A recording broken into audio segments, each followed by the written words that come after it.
dicintai oleh Allah, ada banyak pilihan. Salah satunya ada di Quran surah kedua Al-Baqarah, di ujung ayat yang ketiga. Perhatikan kalimat cinta di ayat ini. Innallaha yuhibbut tawwabin wa yuhibbul mutatahhirin. Ya, sungguh Allah itu mencintai orang yang senantiasa mau tobat. Tobat, tobat, tobat. Mata saya pernah salah, saya tobat. Telinga saya pernah keliru dengar, saya tobat. Lisan saya pernah salah, saya tobat. Terus Anda terfikir untuk hijrah dari yang kurang baik pada yang baik. Ingat pesan saya ya. Ketika Anda terbersit ingin berubah jadi lebih baik, di situ Anda mendapatkan anugerah tertinggi yang tak ternilai. Anda sedang dicintai oleh Allah Subhanahu wa taala. Karena itu tolong jangan gadaikan cinta Allah dengan dunia. Itu nggak ada tandingannya. Kalau Anda kemudian akan berubah jadi baik dan harus berhadapan dengan meninggalkan dunia Anda, demi Allah kalau saya boleh sarankan, pilih cinta Allah. Ketika Anda dicintai oleh Allah, maka semua akan mengikuti dalam kehidupan Anda. Siapa yang punya dunia? Allah. Siapa yang punya materi? Allah. Siapa yang punya kesembuhan? Allah. Siapa yang punya obatnya? Allah. Siapa yang punya semesta? Allah. Jadi ketika Anda ikuti hukum Allah, Anda mendapatkan cintanya, maka semua yang terkait dengan dunia, Anda akan mendapatinya. Tapi kalau Anda pilih dunia, maka dunia jadi besar di hadapan Anda, cinta Allah akan jauh dari Anda. Demi Allah saya katakan, saya beri rumus cepat ya, ini rahasia kedua yang saya sampaikan di antara kita saja. Lihat baik-baik.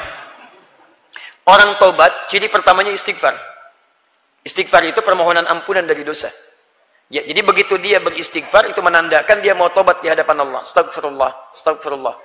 Nah, orang istighfar itu, dia berpeluang mendapatkan cinta Allah. Ketika dicintai oleh Allah, perhatikan baik-baik. Rahasia pertamanya ketika cinta Allah turun, dosa diampuni dulu. Quran surah ketiga, ayat 31. Paling kiri sebelah atas. Saya langsung ke ujungnya. Yuhbibkumullah wa yaghfir lakum dzunubakum.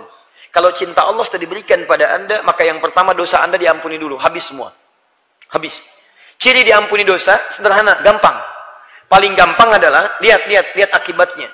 Anda sudah tidak senang dengan dosa itu lagi, dan berganti dari buruk jadi baik. Misal, Anda sering marah-marah tidak jelas. Anda bertobat, tiba-tiba Anda jadi penyabar, maka penyabar itu ciri diterimanya tobat Anda. Dosa Anda digugurkan, sabar Anda muncul. Anda sering kumpul pada yang tidak jelas, pindah kepada yang jelas-jelas untuk akhirat Anda bisa. Ikut ta'lim, diskusi yang baik-baik, bekerja pada yang halal lebih baik lagi. Maka demi Allah saya katakan, fokus baik-baik.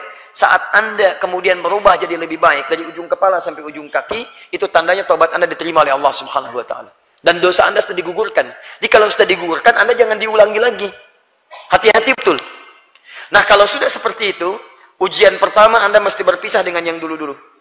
Nanti setelah dekat dengan Allah, maka Allah akan turunkan rahmat lebih luas daripada sebelumnya.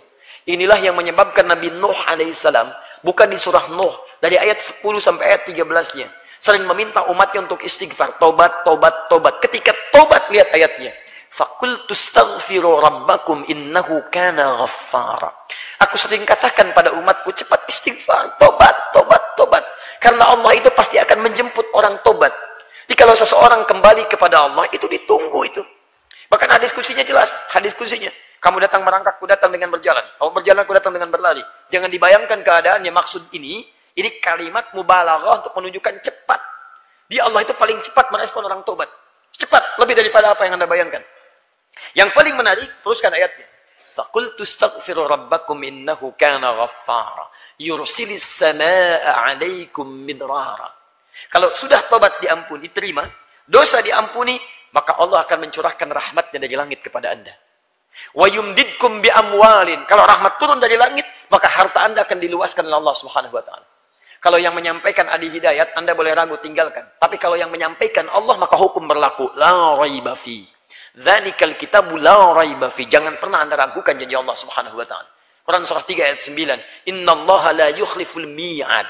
Allah enggak mungkin, mustahil mengingkari janjinya. Allah yang janji pada kita. Kata Allah, kamu tobat, saya curahkan rahmat dari langit. Begitu rahmat turun, rahmat kan 3 bentuknya. Pertama, solusi dari masalah. Ya, Quran surah kedua Al-Baqarah ayat 155 sampai 157. Masalahnya di 155, sabarnya 156, rahmatnya 157. Paling kiri sebelah atas. Ulaika 'alaihim salawatun min rabbihim wa rahmah. Ada hamba Allah yang ketika mendapatkan ujian, masalah dalam hidup, diberikan rahmat oleh Allah. Ketika rahmat turun, wa ulaika humul muhtadun. Mereka mendapatkan solusi dari masalahnya. Selesai urusannya. Bahkan ada orang yang belum dapat masalah, sudah selesai masalahnya. Bukan nggak punya masalah, tapi masalahnya diringankan oleh Allah. Sama-sama dapat, dan masalahnya serupa. Orang ini punya masalah, dia punya masalah. Bisa orang itu larut dalam kesedihan, orang ini santai aja. Silakan cek. Dan banyak hamba-hamba Allah subhanahu wa ta'ala, bukan nggak punya masalah. Tapi masalahnya banyak, cuma diringankan oleh Allah. Silakan lihat para ustaz. Masalahnya lebih banyak daripada antum. Tuh, masalah semua tuh pertanyaan. Masalah punya antum yang mikirin ustaz.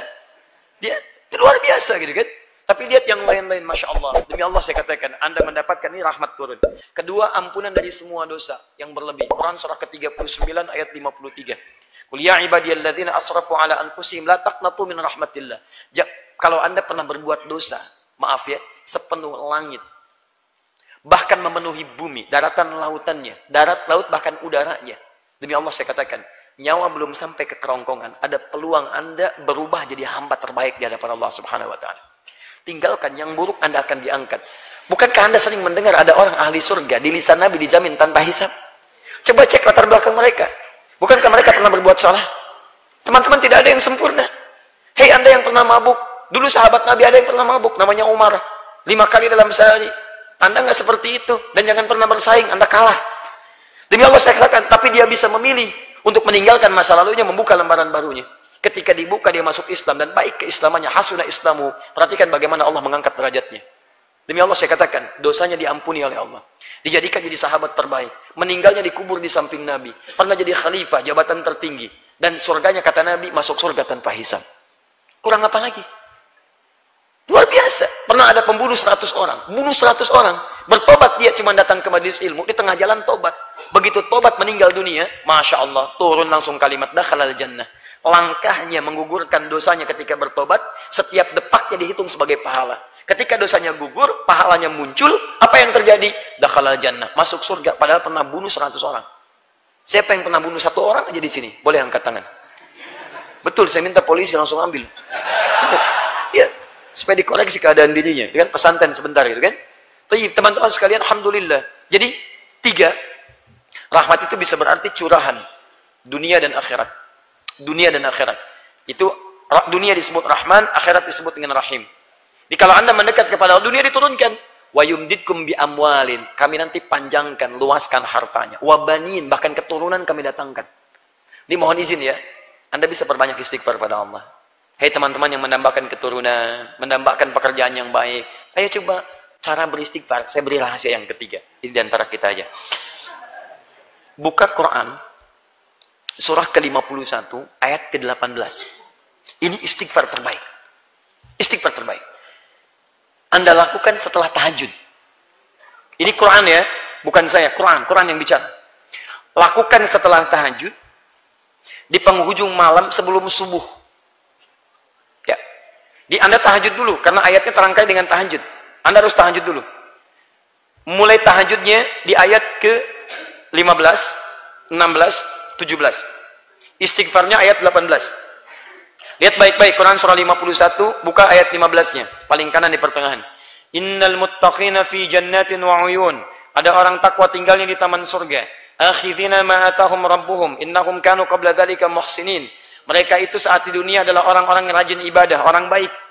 Apa amalannya? 1 ayat 17. Kanu qalila minal laili ma yahja'un. Mereka itu kalau malam sedikit tidurnya.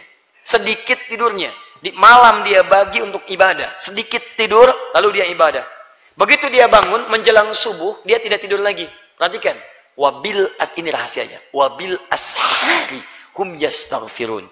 Dan di waktu-waktu sahar. Sahar itu sekitar 15-20 menit sebelum subuh. Anda duduk.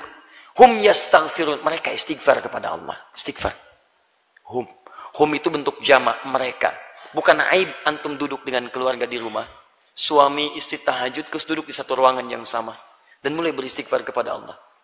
Mulai dengan suaminya, ya Allah, ampuni dosa saya ya Allah. Maafkan papa kalau selama ini belum jadi suami yang baik.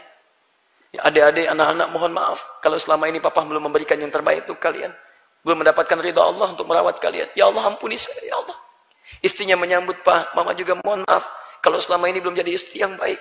Sering kadang-kadang melanggar ketentuan, tidak baik membicarakan pada yang buruk. Anak-anak mohon maafkan mama. Kalau malam ini jadi malam terakhir dan kita tidak berjumpa, mohon semoga Allah ampuni dosa mama. Astagfirullah.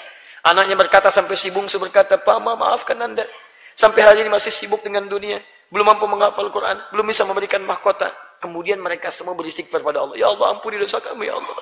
Astagfirullahaladzim. Astagfirullahaladzim." Demi Allah saya katakan, rahmat Allah akan diturunkan di keluarga itu. Akan diturunkan di situ. Begitu turun, wa yumdidkum bi amwalin wa banina.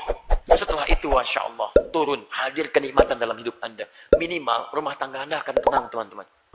Itu kan dari Quran. Apa pernah nggak? Saya tanya pada Anda, pernah nggak mengerjakan sekali aja? Kalau Anda ingin merasakan nikmatnya, malam ini Anda bangun tahajud, sebelum subuh Anda lakukan apa yang tadi saya sampaikan. Demi Allah saya katakan, akan ada ketenangan luar biasa dalam rumah tangga Anda. Bedakan rasanya, rasakan bedanya, dan pasti akan terasa bedanya. Akan lain keadaan kita. Silahkan cek. Ya. Ajak suami, Bu. Ya. Walaupun belum paham, pelan-pelan bangun. Ya. Mulai dari ibu. Kalau suami kan pemimpin. Pemimpin tidak menerima saran, menerima masukan. Ya. Ibu masukkan, hadirkan kebaikan. Pak, mohon maafkan Mama. Mama banyak salahnya. Emang. Bisa gitu ya. Tapi nggak apa-apa. Nggak apa-apa. Awal-awal begitu. Nanti